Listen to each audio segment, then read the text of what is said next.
Brian is a true community leader, dedicated to helping people and making our community vibrant and healthy. This is what the Heart of Calgary Award is all about. His leadership has inspired countless Calgarians of all ages to contribute to the goal of helping cancer survivors in a really fun and healthy way for the volunteers. His efforts have made a difference in the lives of many people going through cancer. He has created a legacy of hope for others with cancer and has touched so many lives with his ability to make his dream of helping people get through cancer come true. Well, I think I've pretty much been a volunteer since my teenage years. I think a lot of it comes through your life experiences. I didn't really quite believe it. I was very numb to the whole thing. I never really did believe it until I actually had the surgery and woke up the next morning and they told me that it definitely was cancerous. It was rough, it was very brutal, but with testicular cancer, the chemotherapy, even though rough, it's very effective, and now I'm cured. I've been cancer-free for 7 years. My very first day of chemotherapy corresponded to when Lance Armstrong was in Calgary for his fundraiser.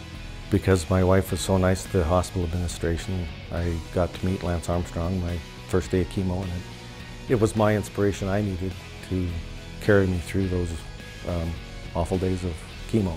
And then second item on the bucket list was to go to Austin and to participate in Lance's fundraising ride to support him the way that he supported me. I did a letter writing campaign, and I hit up all my friends, and I'm going to go to Austin, I'm going to raise money for cancer, and I raised over $30,000 that first year. That Austin weekend was my epiphany. It was when I fully realized that I'm through this cancer and now it's time to move on and time to give back. Hey Patty. Hey, how are you? Good, how are you? Good. We were fortunate to meet Brian when Wellspring Calgary was just getting started.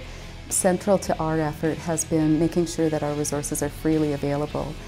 We recognize that when people are in the midst of cancer treatment, there's a huge financial burden, but also there are so many things happening in a person's life that it was very important to us to make sure that everything that we offered at Wellspring was free of charge. And Brian and Cancervive have really helped us to get that start that we needed and have continued to support the organization so that we can make those resources freely available.